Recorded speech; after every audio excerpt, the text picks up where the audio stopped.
क्या हमारे देश का राजा शांति का शत्रु है, मानवता का दुश्मन है, अहिंसा का विरोधी है?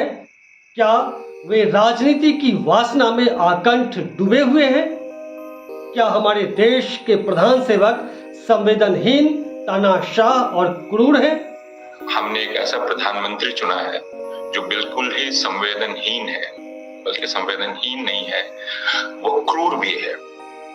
आज देश जिस विकट और क्रूरतम काल के दौर से गुजर रहा है, उस भयानक दौर में हर भारतीयों के दिलो दिमाग में जो संवेदनशील है और चेतना संपन्न है, उनके दिलो दिमाग में ये सवाल कौंध रहे होंगे। नमस्कार, वर्णिका में आप सभी का स्वागत है। आपके साथ मैं हूं संतोष सारंग और आप देख रहे हैं आपका, हमारा, सबका प्यारा कार्यक्रम शब्दों की सत्ता।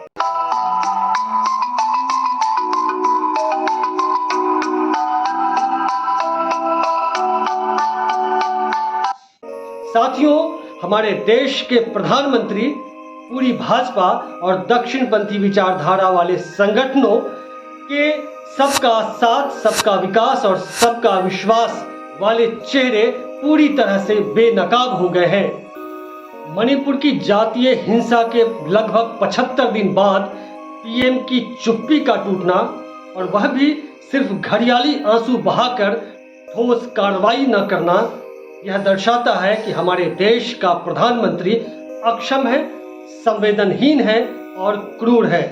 कल्पना कीजिए कि मणिपुर जैसी घटनाएं यदि गैर भाजपा शासित राज्यों में हुई होती तो अब तक भाजपा की ट्रोल आर्मी, भाजपा के नेता, मंत्री और स्मृति ईरानी जैसी नेत्रियां अब तक पीएम सीएम को चूड़ियां भेज रहे होते, राष्ट्रपति शासन की मांग कर रहे होते, सरकार को, राज्य सरकार को बर्खास्त करने की मांग कर रहे होते।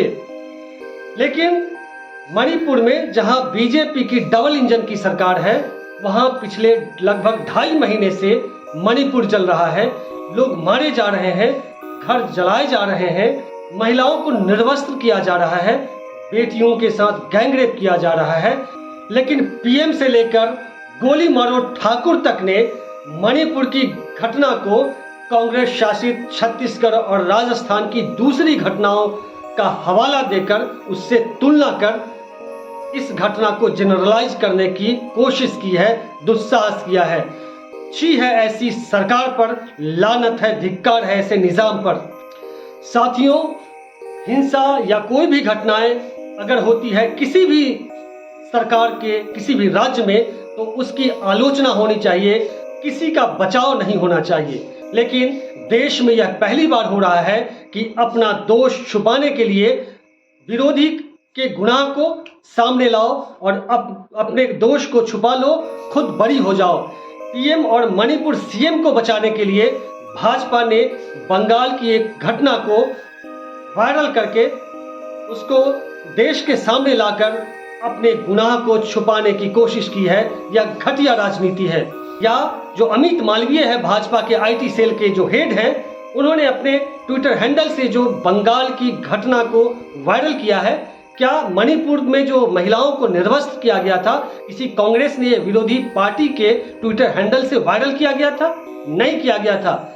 लेकिन भाजपा के नेताओं ने इस वीडियो को वायरल करके अपना गुनाह छुपाने की कोशिश की है। यह घटिया मानसिकता है, यह घटिया सोच है।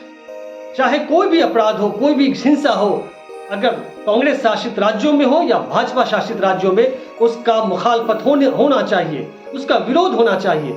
लेकिन अपने गुनाह को छुपाने के लिए विपक्षी पार्टियों के गुनाह को, उसके अपराध को सामने लाकर आप बच नहीं सकते हैं। साथियों, आपको याद होगा अभी कुछ दिन पहले पटना में जब प्रदर्शनकारी भाजपा नेताओं पर बिहार पुलिस के डंडे बरसे, जब लाठियां बरसी, तो उन नेताओं को लोकतंत्र याद आने लगा था। वे सीएम नीतीश कुमार से इस्तीफा मांग रहे थे। देश पूछ रहा है उन नेताओं से जो सीएम नीतीश कुमार से इस्तीफा मांग रहे थे कि मणिपुर और पीएम कब इस्तीफा देंगे। 21वीं सदी में गुजरात दंगे के बाद मणिपुर की यह जातीय हिंसा सबसे विभत्स और भयानक खूनी संघर्ष है। इस घटना में डबल इंजन की सरकार की भूमिका संदिग्ध दिखती है। क्या पीएम चाहे तो मणिपुर में शांति बहाल नहीं हो सकती है? जिस प्रधानमंत्री की एक अपील पर पूरा देश थाली ताली और शंख बजाने सड़कों पर उतर आया था, अपने घर के दरवाजे पर बालकनी में निकल आए थे, क्या उस पीएम की एक अपील पर मणिपुर में शांति बहाली नहीं हो सकती है? बिल्कुल हो सकती है, लेकिन मणिपुर को जलने के लिए छोड़ दिया गया है। यह हमारे देश के प्रधानमंत्री की अकर्मण्यता ही है। आखिर मोदी सरकार इतनी ढीठ, इतनी बेशर्म, इतनी तानाशाह और इतनी क्रूर कैसे हो गई? क्या कभी आपने सोचा है? अजीम शायर अकबर इलाहाबादी फरमाते हैं, न खींचो कमानों को न तलवार निकालो, जब तोप मुकाबिल हो तो अखबार निकालो। अखबार यानी मीडिया। मीडिया में इतनी ताकत है, इतनी शक्ति है कि यदि वह चाह ले, सच को सच कहने लगे तो नफरत और झूठ पर टिकी हुई यह सरकार एक सप्ताह में भड़बड़ा कर गिर जाएगी।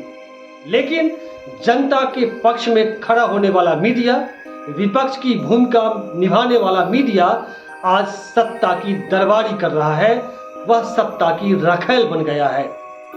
जिस दिन जनता की आवाज बनकर मीडिया सामने आएगा, उस दिन यह सरकार और इस सरकार के भीतर हो रहे ये तमाम तरह के बखेरे सामने आएंगे, भ्रष्टाचार उजागर होगा और सरकार गिर जाएगी। लेकिन यह रखैल मीडिया जनता की आज नहीं है, विपक्ष का नहीं है।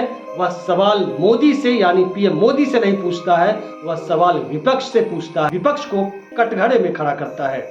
इस दरबारी मीडिया के पास कई दिनों तक लगातार ज्योति मौर्य और सीमा सचिन की कहानी दिखाने के लिए वक्त है, लेकिन मणिपुर की घटना पर शो चलाने के लिए, डिबेट करने के लिए वक्त नहीं है। शर्म आती है।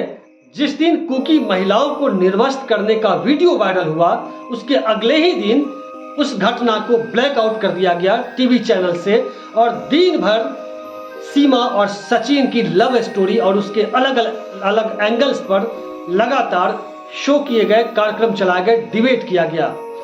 आज भी सीमा और सचिन तमाम जो मुख्य धारा का मीडिया है, जो टीवी चैनल्स है, उस पर लगातार यह लव स्टोरी, यह कहानी चल रही है। मीडिया आखिर सवाल प्रधानमंत्री से मणिपुर पर क्यों नहीं पूछ रहा है? सत्ता से सवाल क्यों नहीं कर रहा है? याद रखिएगा, यह इतिहास किसी को माफ नहीं करता है।